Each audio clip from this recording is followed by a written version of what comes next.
Okay. Good. Well, I would like to thank organizers and everyone for coming. I really had very interesting discussions and enjoyed talks. I'll talk about Floquet systems, which periodically driven systems, which seems to be a little bit off topic of this workshop, but there are many amazing parallels which I will try to convey with actually integrability, many-body localization, ergodicity in general, and so on.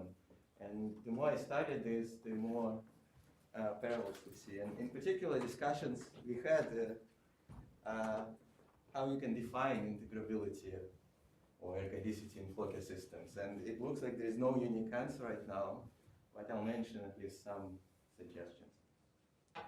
So the work was, actually I started working on Floquet systems with Luca D'Alessio, who actually graduated now. And then Marin Bukov really take off. He's a student at BU, and he did most of the work I was talking about. And then Marcus Heil was collaborating on other things. Then David Hughes got interested in this, and other people who you recognize.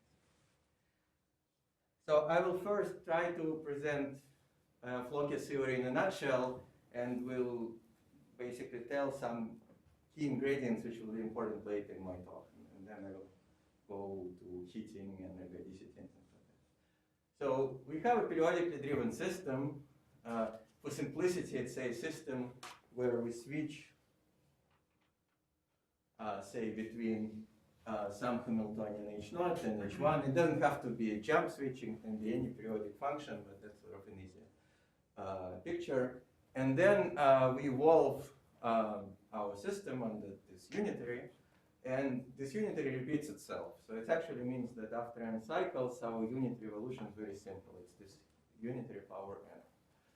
So, and because it's unitary, it can be always written in the form of e to the minus Hermitian operator times t, and this HF is called Floquet operator. So in some sense, all our unitary evolution becomes very simple then. It's just a quench to Floquet Hamiltonian. More generally, the Floquet theorem is like a block theorem. It says that evolution under this drive between two arbitrary times consists of this Floquet Hamiltonian times time difference and two periodic functions. They're called kick operators. I think John Belivar pinned this name and Nathan Goldman.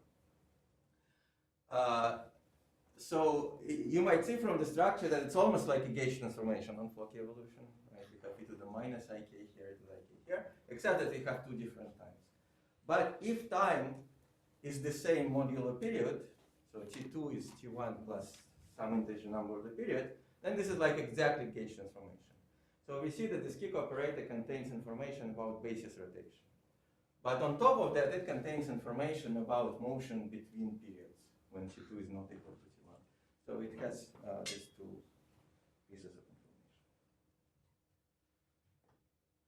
Well, it's all nice, but there is a caveat.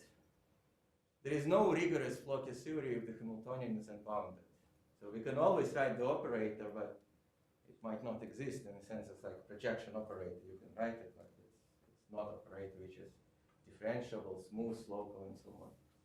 So in particular, there is no Floquet theory in classical nonlinear systems, and there is no rigorous Floquet theory in thermodynamic limit. So, and we can sort of see that this becomes not as simple as this formula suggests by looking into phase portrait of maybe one of the simplest Floquet systems. It's Kapitsa pendulum. So like you take just normal pendulum, start shaking it, and GS has very nice Lego demonstration of this thing. So, and of course, most people know that there is a new stable equilibrium, and unfortunately I cannot say it very fast, but if I do it, it won't fall. But what is perhaps less known, that the phase diagram is very, very complex. It has chaos there. And chaos immediately suggests that there is no Hamiltonian which exists. If you have one-dimensional system which is described by Hamiltonian, it just cannot be chaos.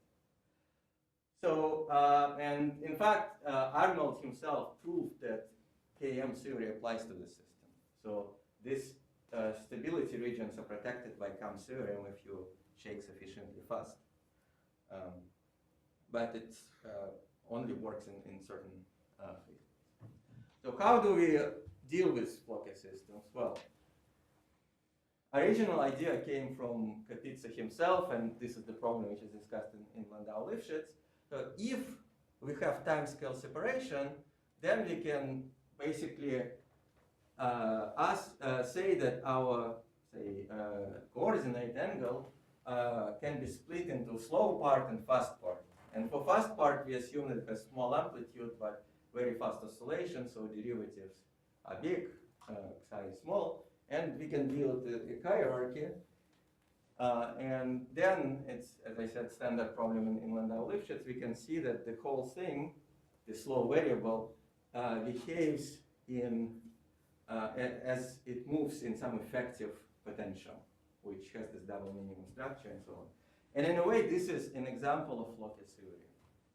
So the only issue is this approach that it's hard to find corrections to this.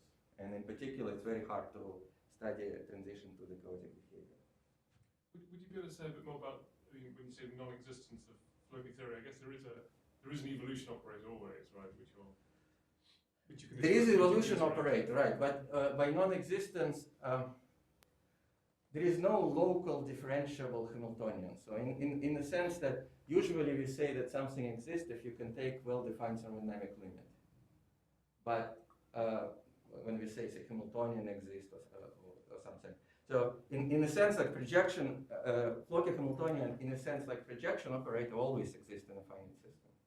But you cannot really define it as a continuous function of system size, parameters, or anything like that. But it seemed like in this example of the pendulum, you will have an evolution operator which maps the phase space into itself, corresponding to one period of the motion, one period of the drive. Yes, but again, if you have unbounded matrix, well, in this case it will be cutoff dependent. So in case of Kapitsa pendulum, you can introduce high energy cutoff, and then your operator, Floquet operator, will be a non-smooth function of the cutoff to increase the cutoff, and then operator discontinuously changes. So you really, and this actually indicates that you just have heating. So in the long term, you just heat the system. So you cannot really describe it as a nice Hamiltonian dynamics.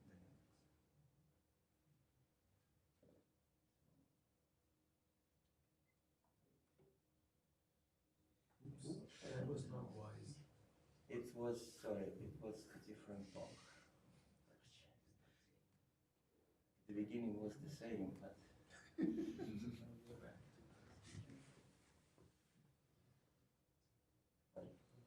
it was different. Okay, sorry.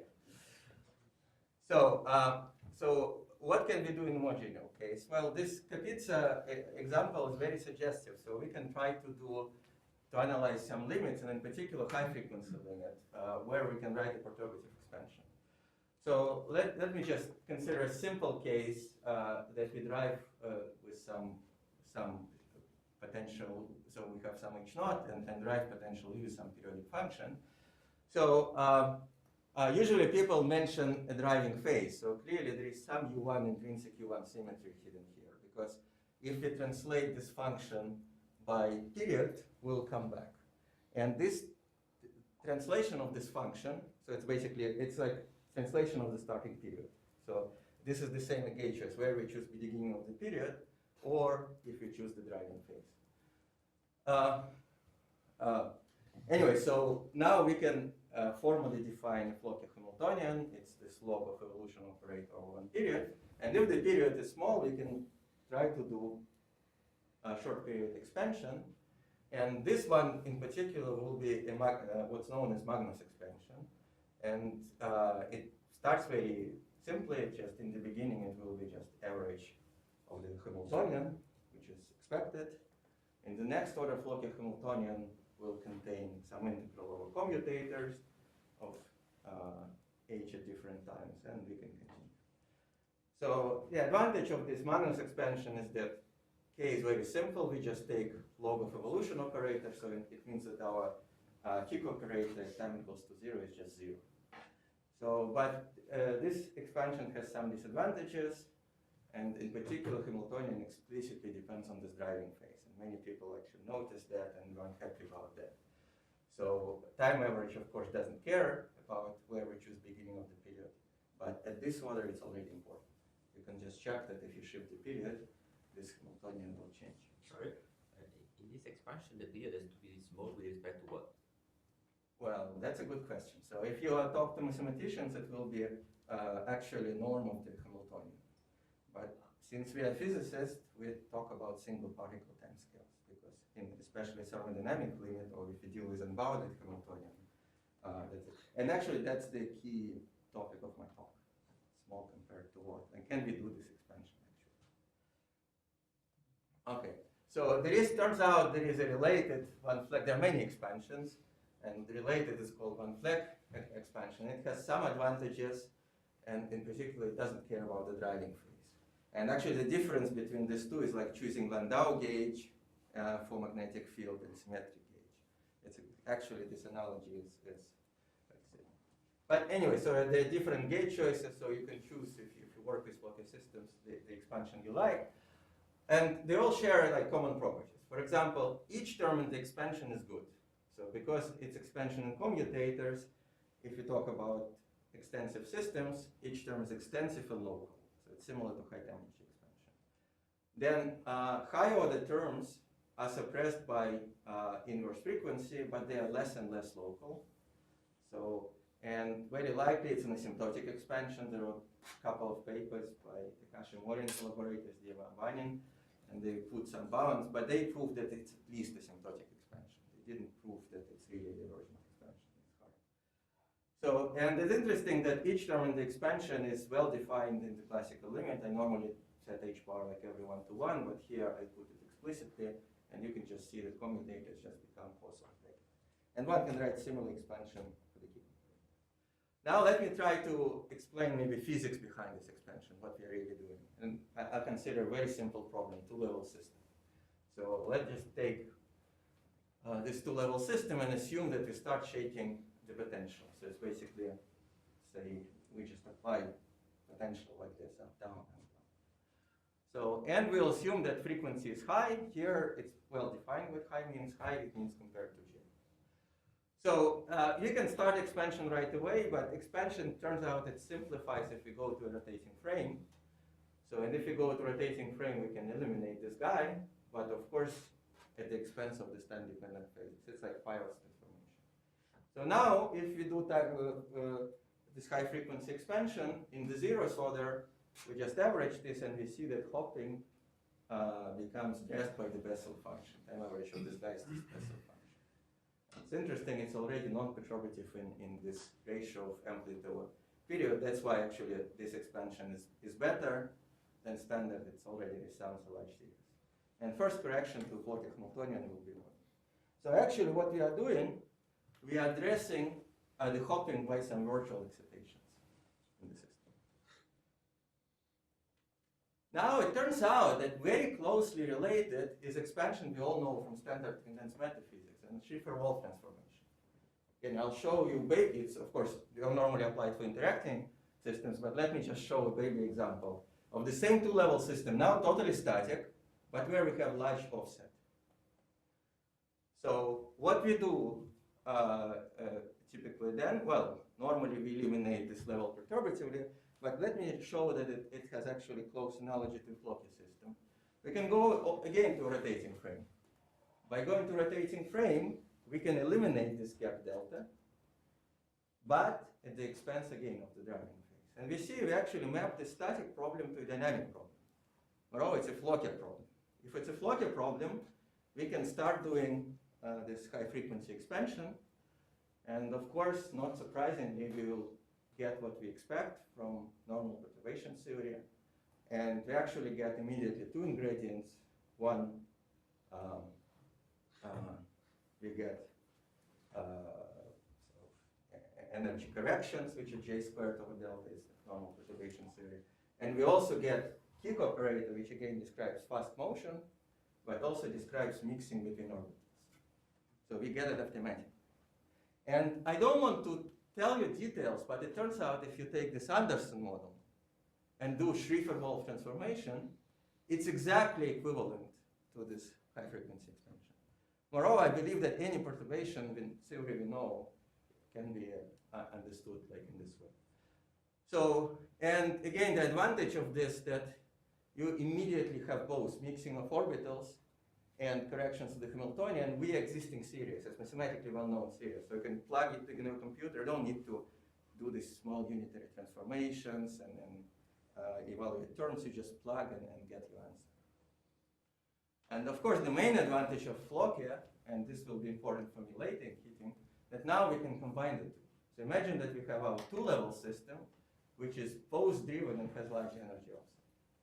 And then if we assume that, say, this energy difference and driving frequency are commensurate or close to commensurate, we can do a double expansion. So we go with rotating frame and do a double expansion both in delta and omega. And then if we do this, we can get Hamiltonian. If you paid attention, in one case we had only energy offset, in the other we had only hopping. Now we combine the two, we get both. We get renormalized hopping, and we get renormalized energy offset, and this can be used to engineer various interesting Hamiltonians. What is this Gn? It's some function, some long integral. Oh, what is what? Sorry. For the work before the Bessel becomes now what? Oh, yeah. So this n is related to this n. What is this function? So the Bessel function. It's again. No, this is Bessel function of this For order. the rank. Of other n. So if you're exactly on resonance, it's J1. If n is equal to 0, we are back to J0. I think the question is what is zeta? This, Oh, zeta, sorry, it's always ratio of amplitude and frequency. Zeta, sorry.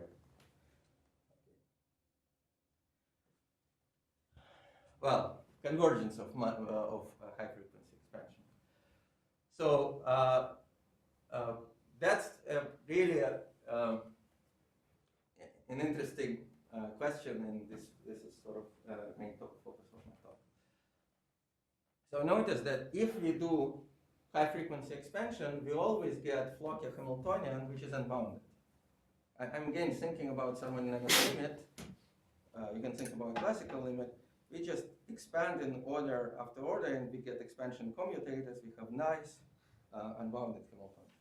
On the other hand, if we look into this strict Floquet theory, we see that all energies are determined modular 2 pi over omega. 2 pi over t, modular omega. So it means that when you, say, numerically want to evaluate Floquet spectrum, you just take log of unitary operator, you automatically get folded spectrum. So there is like some discrepancy between these two. So we see that if you have convergence of this high frequency expansion, it means that this folding should be artificial. So in the sense that we have a nice local Hamiltonian, we just fold it, but it's like we take static Hamiltonian and fold it. It's artificial. Artificial means we should have level crossing. On the other hand, if we have divergent high frequency expansion, then it indicates that we have folding, we have avoided level crossings, and so on. So as I said, there were like papers which generally prove that this high frequency expansion is at least a symptotic expansion, but there is no upper bound for this as far as I know. So I already mentioned that in 1D systems, clearly we know that this high frequency expansion cannot possibly converge because we have heating, we have chaotic regions. So, and there are special examples, and one of them I mentioned, where high frequency likely converges, and this is one of the hints where we can say that Floquet systems are integrable. It's actually problems which can be mapped to static problems. So in some sense, I mentioned once when we do Schrieffer-Wolff transformation, we can do Schrieffer-Wolff transformation in very complicated many particle system. You map it to some time-dependent problem. And actually, if you look in this time-dependent problem, it's very hard to recognize that it comes from a static problem. But if you study a spectrum of this problem, you will fold the spectrum. You'll get Poisson statistics. So it will tell you that this folding is artificial. So in some sense, this problem is integrable. So this is not the only class, but this is at least one of the problems, one of the classes. So it's one of the ways to define integrability. And so let me show now same Kapitsa pendulum, but now it's quantum. And this is like a complex structure of energy levels, and I'll slowly, this picture will appear several times, so I'll slowly introduce what different things mean. But basically, if you concentrate, say, on the red line, this is what we will call Floquet ground state. So it's the wave function which corresponds to a ground state, basically an oscillator which oscillates close to zero. So if you think this is a wave function with, say, smallest uncertainty in say, 10p. And then you see lots of crossings. And in particular, this first crossing occurs with very, very highly excited state. And it turns out that you always, in these systems, open a small gap. So, and this is like a more accurate example of the same, which shows that there are indeed problems with high frequency expansions even here. So here, we took frequency, driving frequency, which is extremely high. It's 20 times natural frequency. It's a very, very high number. So if you think about Magnus expansion, I'm expanding in powers of 1 over 20 in some power. It's extremely small parameter. And we go to a 6th order. So this is 6th order of high frequency expansion. And then if you look into particular levels, which will become important later, it's not exactly the same picture. This is 10, this is more extreme, it's 20. But anyway, this is some similar levels here. And then you just see what I just said. So if you do just high frequency expansion, we see exact level crossing. You go to 5th order, 6th order, you didn't go to 7th order, but likely it's the same. You always see this crossing. So the gap doesn't open. That's what I was telling. In high frequency expansion, this folding is artificial. You get a local Hamiltonian in your order. On the other hand, if you study exact Floquet spectrum, you see a small gap opening. We can study this convergence for this problem a little bit more. So one can look into participation ratio. So what we do here, we take exact eigenstates of a Floquet evolution, which you find numerically, and then we project them to eigenstate of expanded Floquet Hamiltonian up to 6th order. So we take high frequency expansion, we get approximate Floquet Hamiltonian. Then we project. And then we take particular states, there are 4 states shown here. And then we plot participation ratio of one state in another basis. So basically how many components we have. So if you look into blue, which is a ground state, and as a function of lambda driving amplitude, we see that participation ratio is very close to 0. So it actually means that this state is very well captured by high frequency expansion. That's, we know it, Kapitsa pendulum, Kapitsa theory works very well. But now if you go to other more excited states, we see some interesting behavior. So this will be another reasonably nice state. At small amplitude it works very well, but then you see the deviation. And then it's also frequency 20, so it's very high frequency. We increase order of Magnus expansion and nothing happens really. So mistake doesn't really grow, but it's finite. So it already tells you that high frequency expansion, it actually might even converge, but it doesn't converge to the right limit. Or maybe it's like very, very slow asymptotic series, which stays constant and then shoots up. We don't know the answer.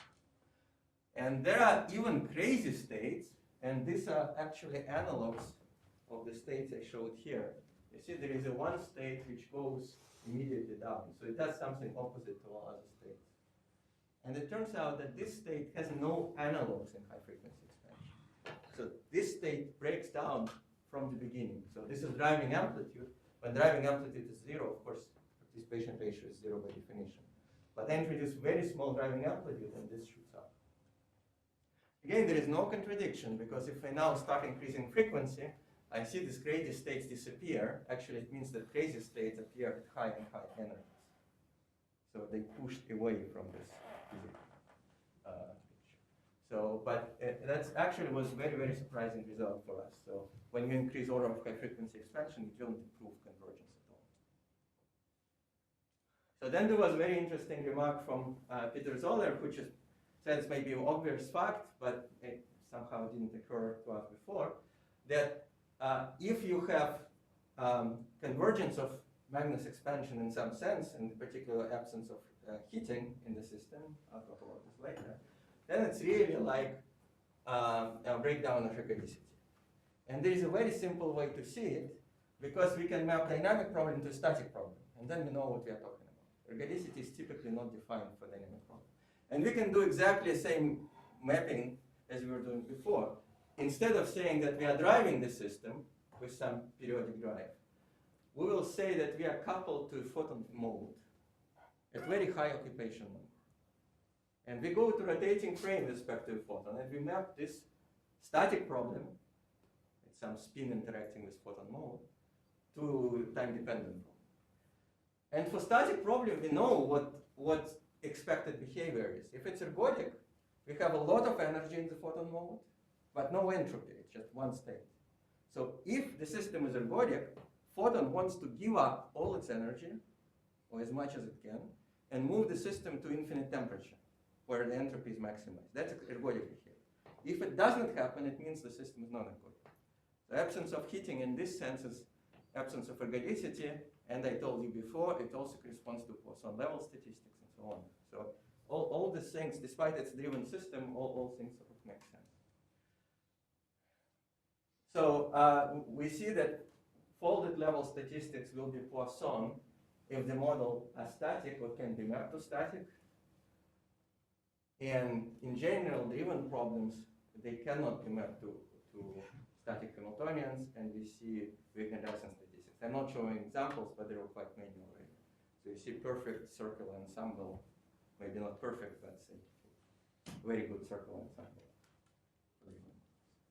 So which models can't be mapped to static Hamiltonians? Well, those which of course come from static Hamiltonians when we do rotating frame, but there are also some special problems which you can cook up. It's like driven harmonic oscillators. It turns out that for driven harmonic oscillators, you can do this mapping. Other systems we know, go to take symmetric system and go to rotating frame.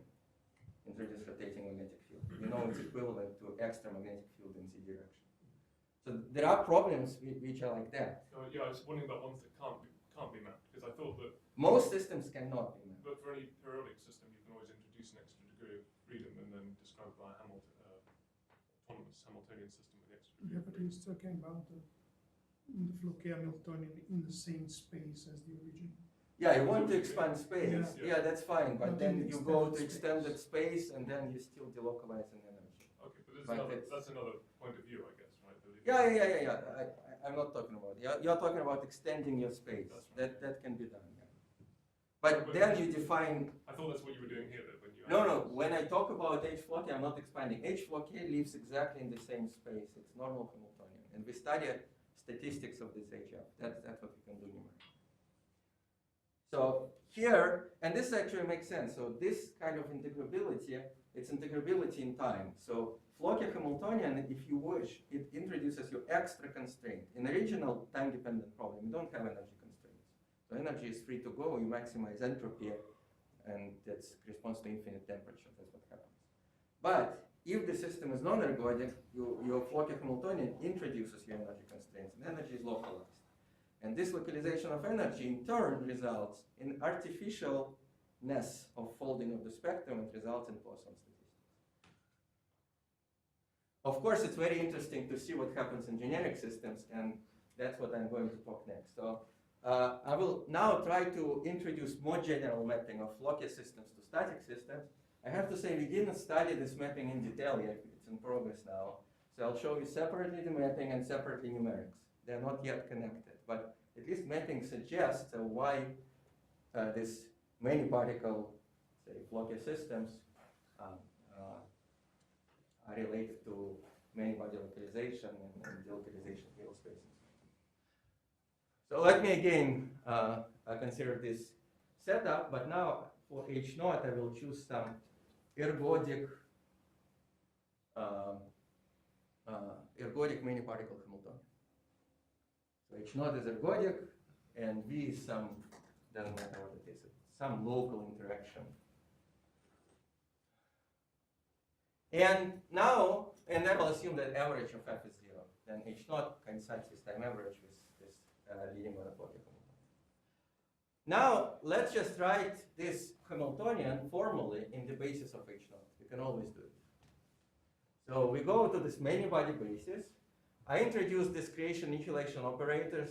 You can write instead of projection operators. These are basically projection. This is projection to many-particle state. And this hopping is like I kill one many-particle state, project to another many-particle state. It's a single-particle problem in many-particle space, so statistics. Anyway, so that's just to have the same language as before. So we have h naught, which is diagonal, and in principle, v driving term can also have diagonal part. And then this perturbation driving term has also off-diagonal part as well. So we have this hopping problem. Anatoli, so I understand. This is a non-interacting problem? Oh, it's interacting. So alpha are my many particle interacting states. I go to a many particle basis. What is C alpha? What is even? As I said, if I think about one particle living in the space, Okay, so it's just another way of writing projection. it's a projection. Yeah, I just said it. Okay, So yeah. think about this. This is projection to state It has alpha. nothing to do with second quantization. No. I just want to use same language that I use same formulas. If I use projection operators, I have to explain that they So you apply. would write bracket notation instead of CC then. Yes, I could write exactly. This is think about this alpha. This is alpha beta. Exactly. I mean, So different this people. is just like- the second quantized version of the previous Hamiltonian, right? No, No. sorry. No. No, that's exactly This are many particles. Think about, okay. Sorry. I mean, some people like this notation more, some people. So what I mean is that the first term, you have this guy, and the second term, you have this guy. Now, I interpret this as a single particle problem, single particle hopping in this configuration space. Because it's single particle, it doesn't matter whether it's fermion or boson. No, I get that, but if you just restrict this Hamiltonian to the single particle sector, then it's that Hamiltonian, isn't it? No, because these are levels. If But then you you're using see, the eigenbasis of that. You're it's using an the eigenbasis eigenbasis of H naught. So if your H naught, if you use second quantization in eigenbasis of H naught, Yes. yes, Yeah, yes. okay. Okay. So, and now there is a subtle thing. So, as I said, naive high frequency expansion is very bad because in many by the spectrum, there is no such a thing as high frequency. That's a problem. But let's do the following. We'll try to eliminate this high frequency is artificial. Of course, for simplicity, let me assume that this guy is 0. Just we are driving one way of diagonal. Think about this as driving the subsymmetry operator, but it doesn't matter. I don't need to do this. So in principle, if I have just these E alphas, I can go to rotating frame and remove these guys as we did before. And then I will get oscillating phases here. But the problem is that it's not then a Floquet problem. We don't get periodic dependence. This depends with frequency omega, and energy differences are arbitrary. So we don't know what to do with this. But let's do the following trick. Let's just split our energies into Floquet bands. We'll say that each energy alpha will be E alpha n. N is the band number. And plus some n omega. I basically split my energy spectrum in a Floquet box. And then I'm just rewriting Hamiltonian like this. So far I didn't do anything. I introduced extra artificial index because I say now each state is labeled by two indices, alpha and n. And now what I will do, I will go to the rotating frame only with respect to these guys. So it means I do a transformation. My C alpha goes to C alpha, not e to the minus delta. If I have extra periodic driving, it will appear here, but it has exactly the same period. So as I said, it's not going to affect anything. So once I do this, I eliminate this guy from the problem. So it's gone. But I will get time dependence here. But now this time dependence is totally periodic. Because my f of t has period omega, and this guy is a commensurate with omega. So it also has period omega. That actually means I map it to a more complicated Floquet problem. But now I don't have a problem with extensive energies. Basically, I cannot have resonances anymore because all E alphas are less than omega. So I eliminated resonance. And now I can do high frequency expansion.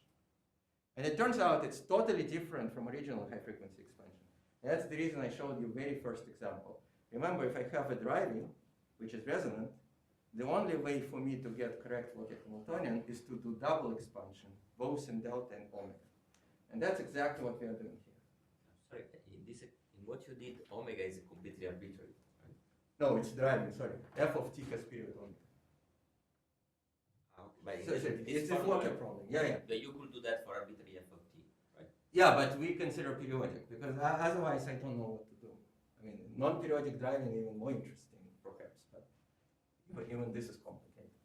So I'm choosing omega, which is exactly driving period. And then see what happens. So I can now do leading monover. I can do expansion monover frequency, and now I don't suffer from these resonances, right? Because within each Floquet box, I cannot really have the resonance. I can use high frequency expansion. And in the leading order, I will get just time average of this guy.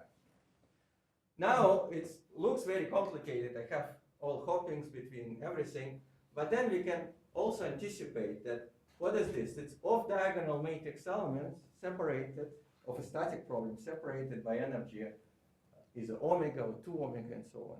And we know at high frequencies they decay extremely fast. So think about it. I'm driving with some high frequency drive my system, and what this off-diagonal matrix element tells me, it's telling me actually about dissipation.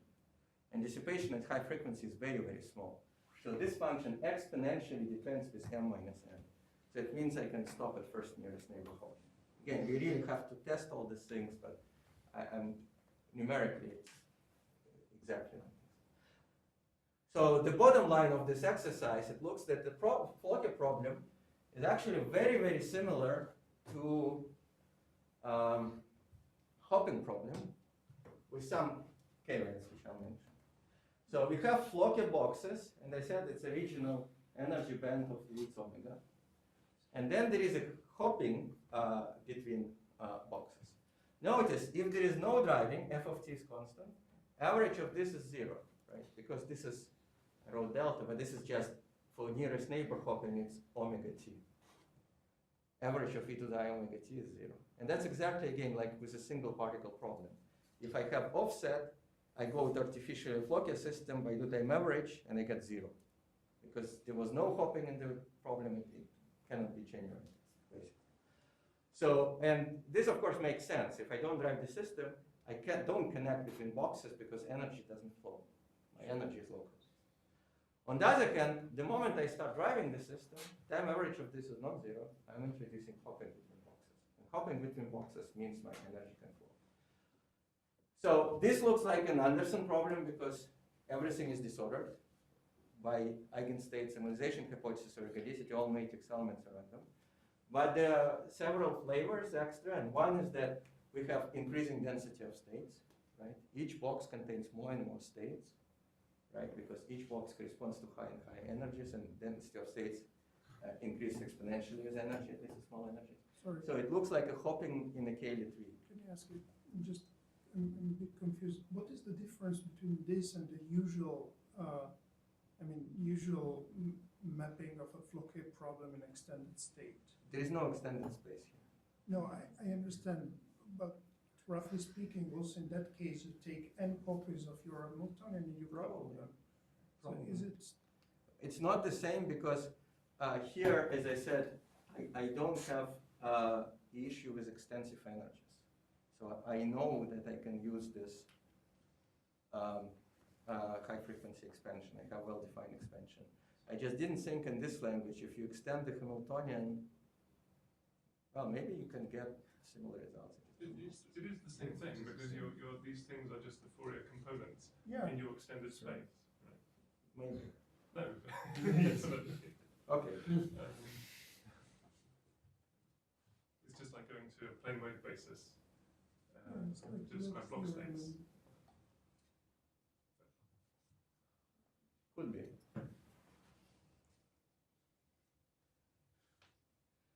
So this is, anyway, so this is, just want to show, maybe I'll skip it for the sake of time.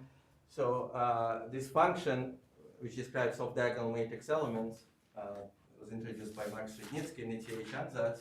And I mentioned that it should be exponentially small, and indeed, if you do numerics, you just see that at high frequencies it decays exponentially. I think first was David Hughes who noticed that without actually calling it f of omega and so on.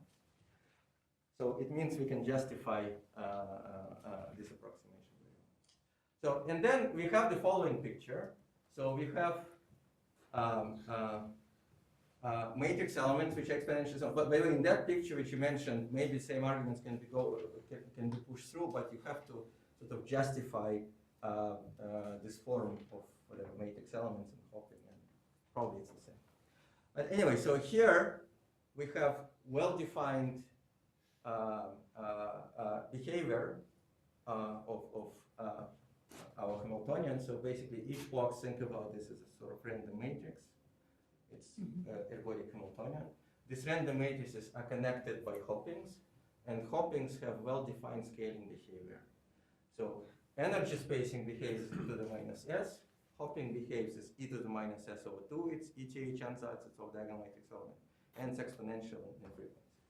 And then it turns out that the first who did this mapping for local driving was Anatoli, it's actually Dimabanian group. And then they had, based on this argument, they said, okay, you have to delocalize always in thermodynamics. The argument was very simple.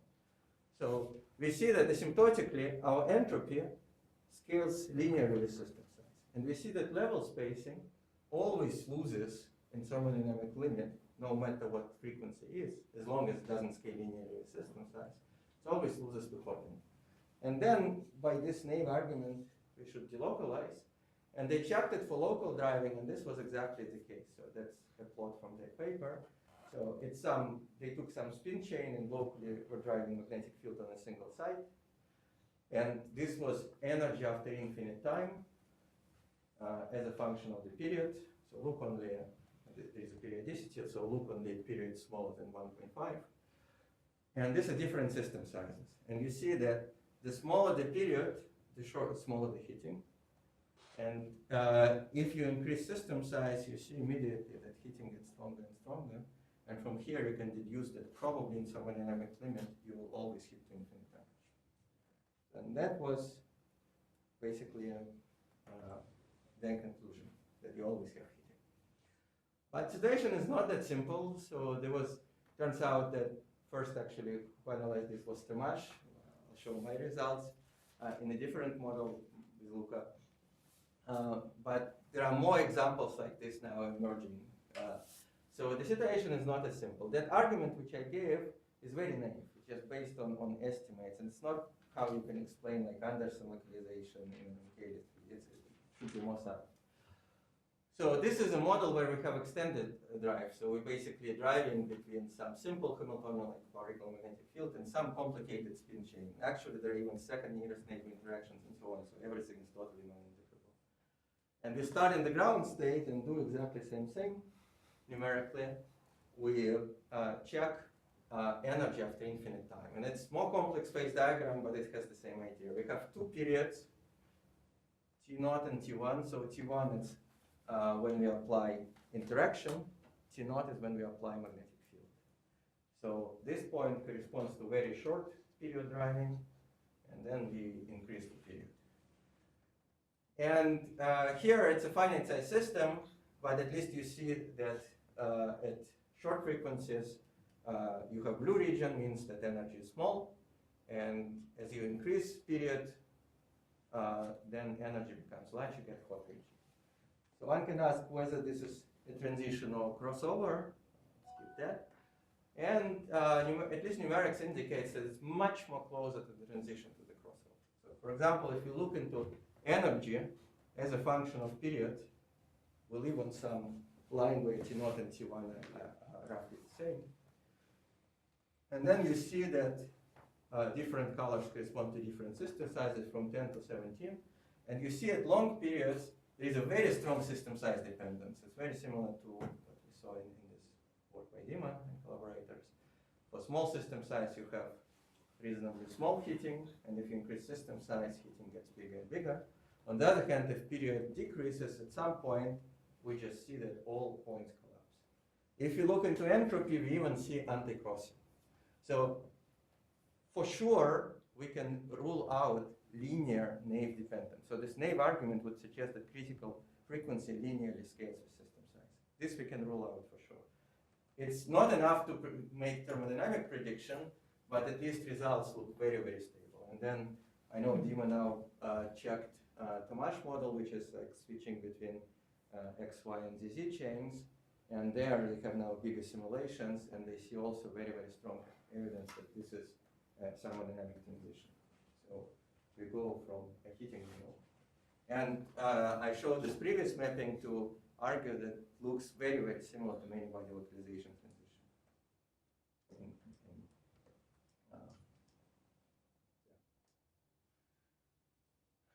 Good. Now, in the last, I don't know, 15 whatever minutes, I want to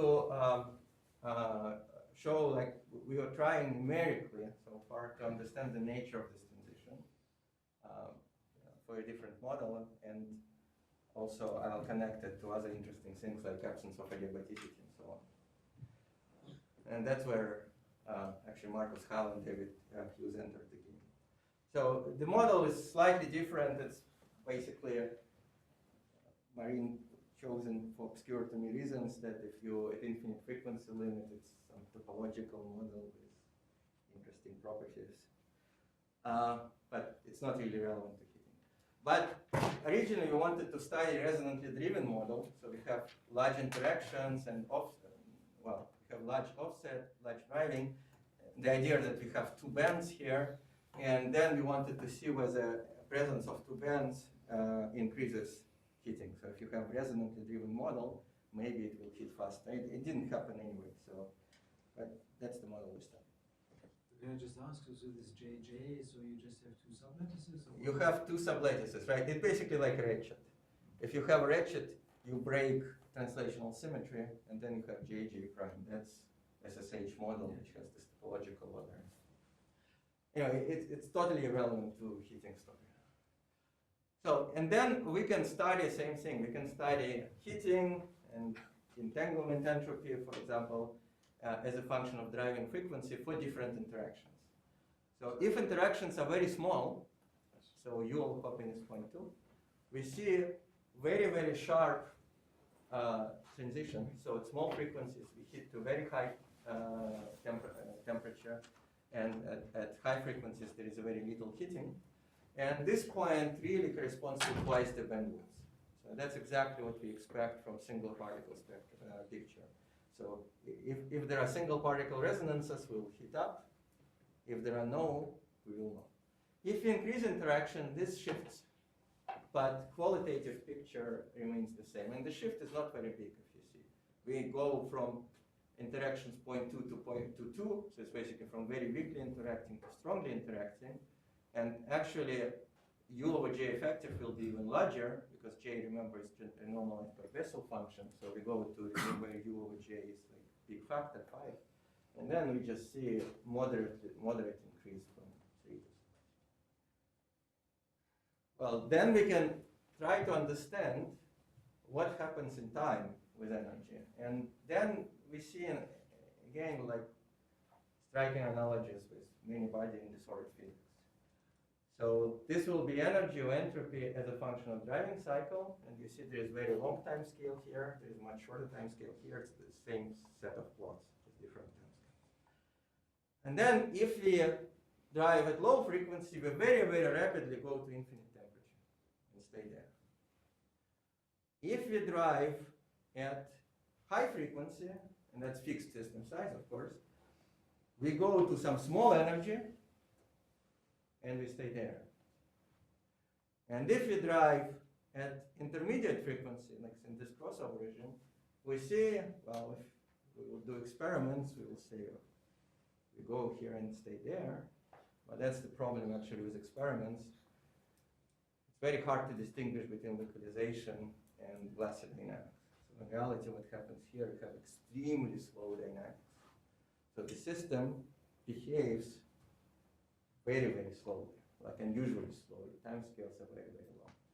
Moreover, you can notice another feature here, that fluctuations are very small here, relatively small here, a little bit bigger here, but it's because of density of states. Anyway, and very large here. So we can study these fluctuations. And it turns out if the system is ergodic, if we believe that suppose there is a Floquet Hamiltonian in this regime and the system is ergodic, then we know again from eigenstate normalization hypothesis, this fluctuation should be exponentially small in the system size. It's basically equivalence of ensembles. We do a quench, and after some time, our ensemble is exponentially close to equilibrium ensemble. Basically means that fluctuations of expectation value are exponentially small. So, and moreover, they should behave as e to the minus entropy. It's again ETH prediction. So here, we don't know Hamiltonian, we don't know what entropy is. But we can compute diagonal entropy, and diagonal is basically number of components. It's supposed to behave as thermodynamic entropy. And basically, we can contrast these fluctuations as a function of the system size, and it works pretty well. So let me guide you again through this plot. So this will correspond to low frequency driving, and we look into energy fluctuations as a function of system size now, after a very long time. And then you see the exponentially decrease with system size. Maybe not perfect exponential, but that's as far as it can go. And it reasonably well agrees with diagonal entropy. These slopes are similar. Now we go to high frequency phase. I mean, the slope is smaller, and it's understandable. The slope is smaller because we hit less. We hit less, we have fewer states available. Entropy is smaller. But yet we still see exponential decrease of fluctuations versus system size. And it's again, maybe not perfect agreement, but it's consistent with the diagonal. And once we go to intermediate regime, fluctuations are really crazy. And here there is moreover a difference between blue and red lines. Blue is exact diagonalization. We can go up to 16 sides only. Red is this Lanchas evolution, which goes up to 20,000 periods, and apparently it's just not enough. So what is the lowest one? I mean, I'm a bit confused now. So omega over J naught is 1 for the lowest? Here it's 1, it's low frequency. Low frequency fluctuations So decay. higher than in the medium. Right. So what I'm showing is size of these fluctuations. Yeah, yeah. It's basically a way how we define ergodicity. The system is ergodic. That's one of the ways actually to define it. Look into fluctuations of observables and say they're exponentially small. Okay. So, and finally, what we can study are non-equal time correlation functions. They obviously also carry information about dynamics. And then, again, from this exact representations, like studying matrix elements of diagonal matrix elements. Look into non-equal time correlation functions of this time average Hamiltonian. And then we see a very similar picture. So just a moment. So this is a flat average over what? This is an average, yeah, so we take Floquet eigenstate now. Typical, we average actual Floquet eigenstate. And study non-equal time correlation function of our approximate Floquet Hamiltonian, h of naught, which is local. And if this would be eigenstate of Floquet Hamiltonian, there will be nothing, right? It will not decay in time at all, and will be actually 0 from the beginning. But if they don't coincide, this will decay in time. And microscopically, this decay is determined by this off-diagonal matrix elements of h of naught in the basis. And moreover, slow dynamics correspond to large matrix elements with very nearby energies. Okay. Then this is last plot. I still want to well, last important plot. I want to guide through it because we learned a lot through it. So if we look into this function as a function of time, we see again same behavior. So if you go to high frequency regime, it decays very fast as expected. If you go to high frequency behavior, it's ergodic. It also decays fast, some oscillations which you don't understand.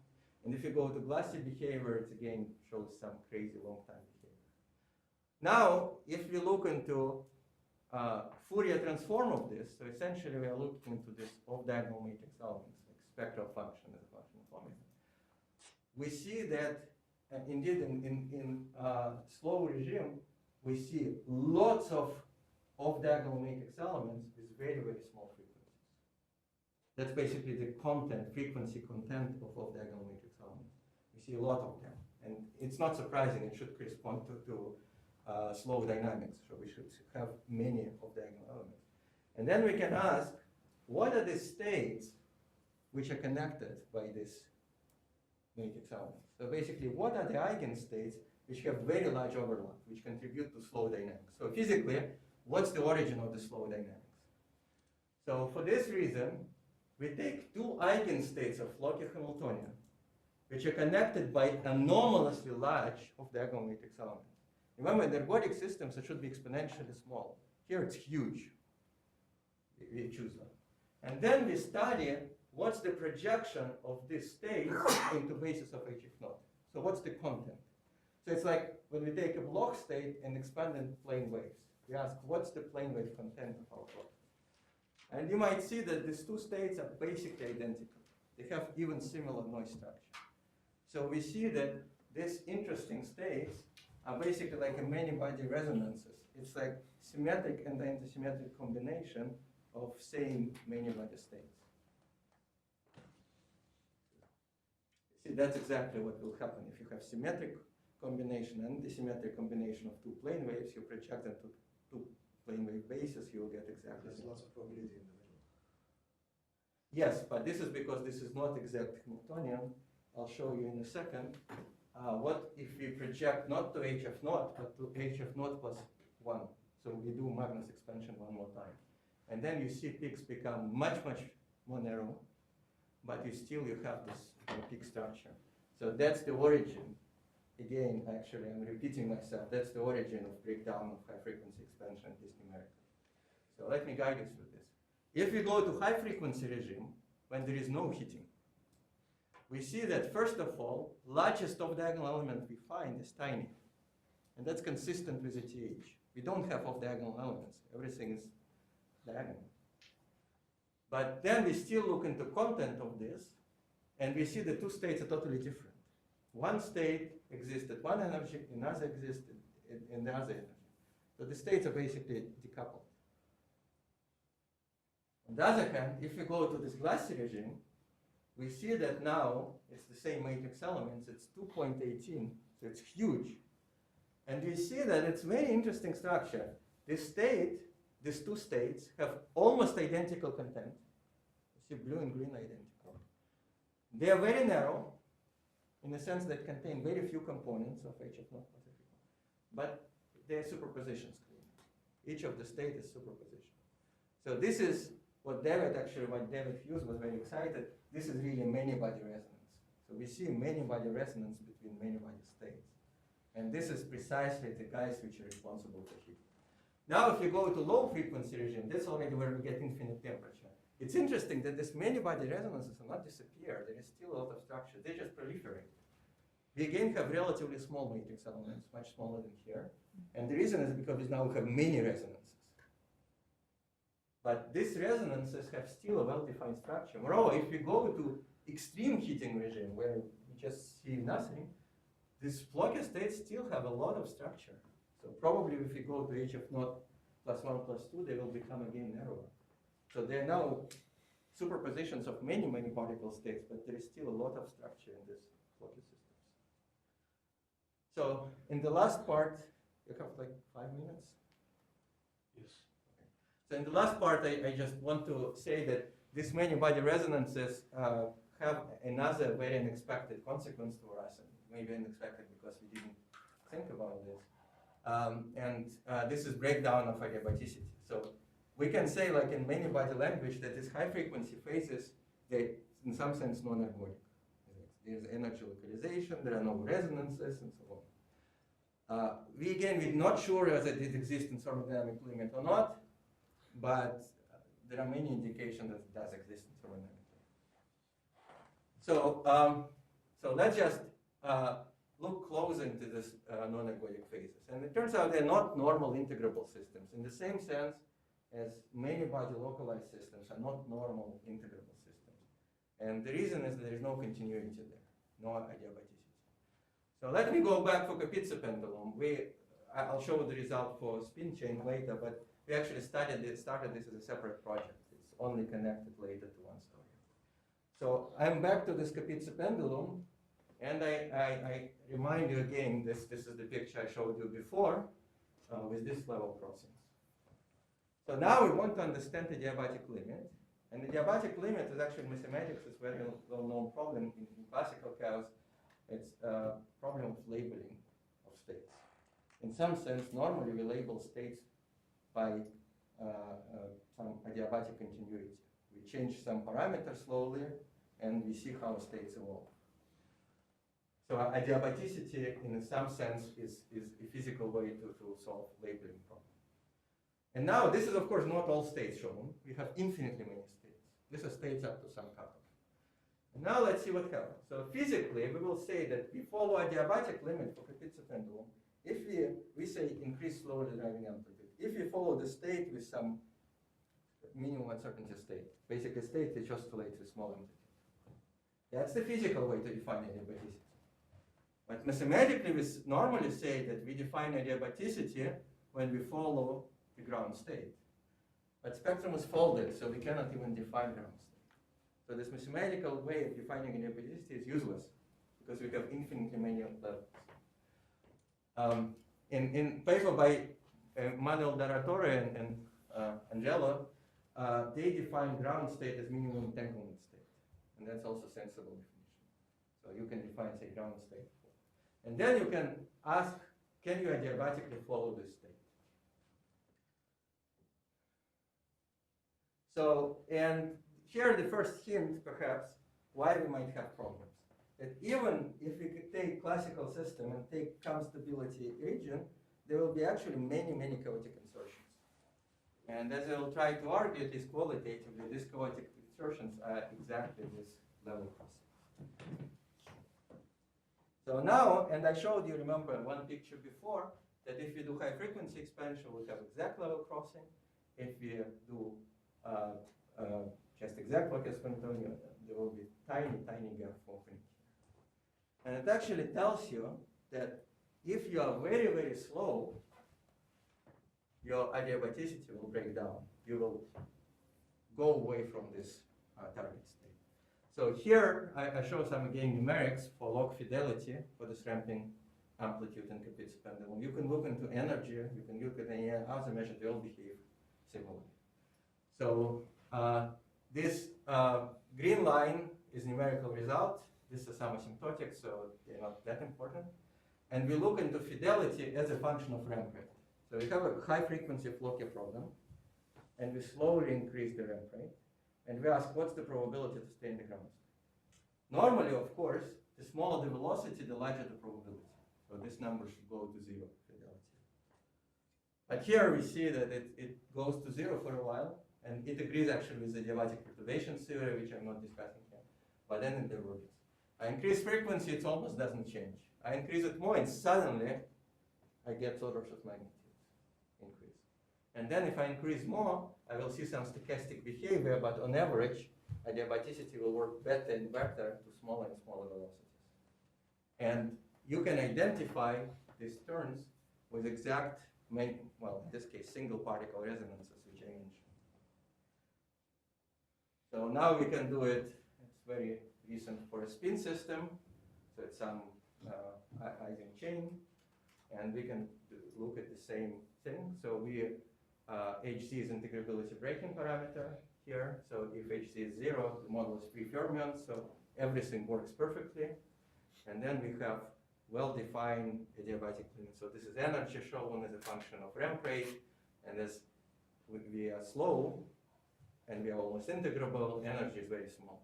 So it just saturates the ground state value.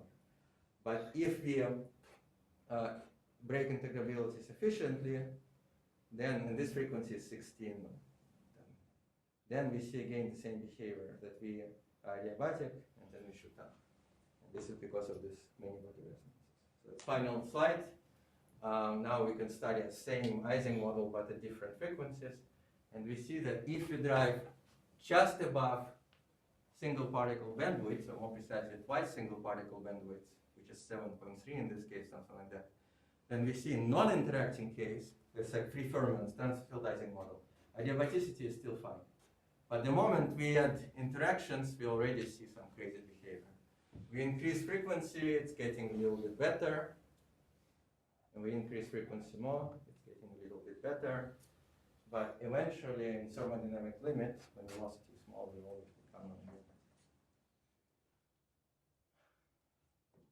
So in this sense, and this happens in high frequency regimes, so I just want to highlight, that's an unusual integrability. If you want, it's some calm integrability. And yeah, I forgot to mention, very similar results last year were obtained by Vedika and Shivaji for Anderson problem. So they did it for single particle Anderson, but I'm sure the same will happen for many body localized states. Formally, it's integrable, you can construct integrals of motion, but there is no continuity in this integrals of motion, and therefore there is no identity.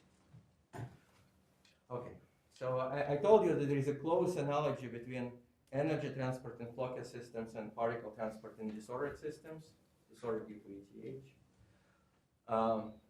There is an evidence for existence of energy localization in non-extensive frequencies in some systems, and perhaps extensive in other systems.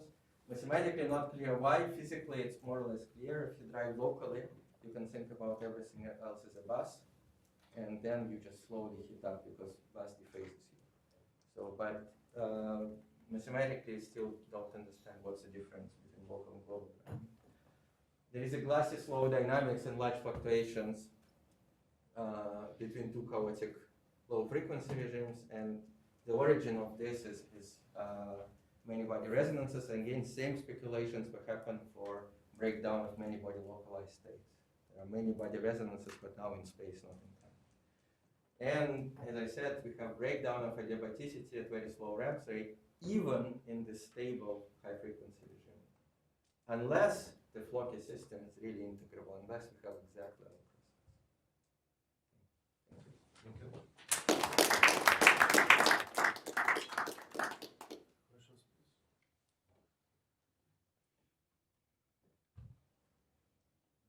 I remember at a CADTP talk in November, you talking about the breakdown of the Magnus expansion. You had some appeal to some Landau-Zener problem which you could solve exactly. Mm-hmm. You could see that there was this non-analytic term in this Right. Landau-Zener tunneling, and that's how you could understand why you were seeing exact crossings at some finite order in the Magnus expansion, but when you do things exactly, you saw resonances instead. Yes. Is that understanding advanced Well, at all? we didn't elaborate on this, so it's very appealing, but it's not.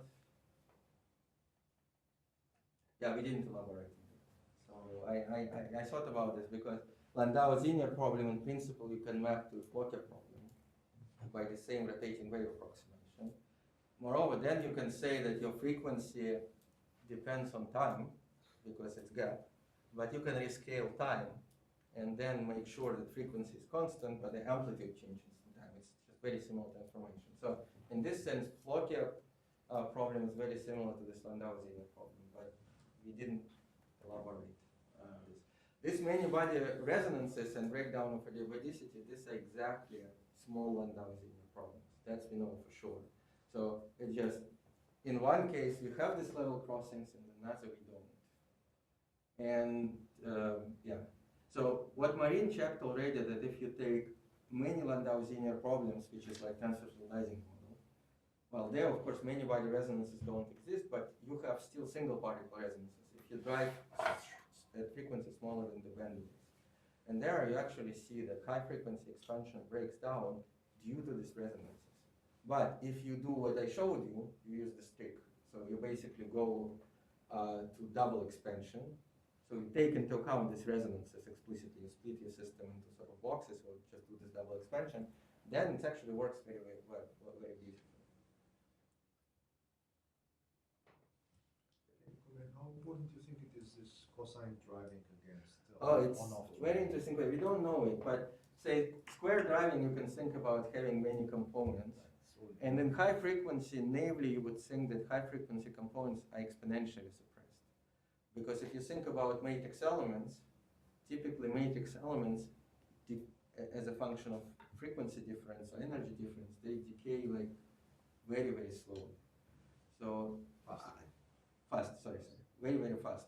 So I would think naively that again in high frequency regime, only slowest frequency is important. But that's something, yeah, we discussed it, but it didn't just, numerically it's much easier to implement step driving. So that's kind of the reason. In the two-level system, you got this effective Hamiltonian with the Bessel function, right? Yes. Then, when people, I think there are experiments where this Bessel function can be zero, Mm-hmm. and then there is this coherent, the structure of coherent. Yes, yes, yes. Can you look at this problem in the medical case? No, I know Adrian Figyun in Northeastern, he is checking this, because basically there you can stabilize, he is looking specifically into collapse revival phenomena. Like there was famous Marcus Greiner experiment where you suppress tunneling and see collapse revival. Oh. And now you can ask, can you do the same thing by tuning to zero the Bessel function? And numerically the answer actually works very well, so it works. But I don't know exactly whether they quantified corrections, because here, if you go to leading corrections, there will be some effects. Here, you are much safer, because you are not asking about infinite time. Collapse revival phenomena which occur at some finite time scales. And at finite time scales, even if Magnus expansion is asymptotic, it just doesn't matter. Up to finite times, it works perfectly well. It's like with all asymptotic expansions, or think about this many-body resonances. It takes long time before you see them, because they're very slow. So in this sense, it's safe. And actually, one of motivations why we look in this crazy model, we were thinking experimentally they always see heating. And I guess heating, Nigel showed very nicely, is due to something I actually didn't know before. Like in experiments, for some reason, they work with tubes, not sides. When you have tubes, you have continuum spectrum and transverse direction. If you have this, you can have just single particle absorption. And we were interested to see what happens if you have, say, interacting complex, maybe two-band system, but which doesn't have this single particle continuum. And there it seems that everything is fine. Experimental time scales, I mean, this frequency, which I'm calling high frequency, is not that high. It's just slightly bigger than single particle resonance. With interaction, it moves by other 20–30%, and you go to strong interaction case. So it means that experimentally, for short times and not very big systems, actually even for very big systems, if time scales are not, I don't know, 20,000s, whatever, you just don't care. Everything converges, everything works nicely, and so on. And adiabaticity will work for the same reason, and so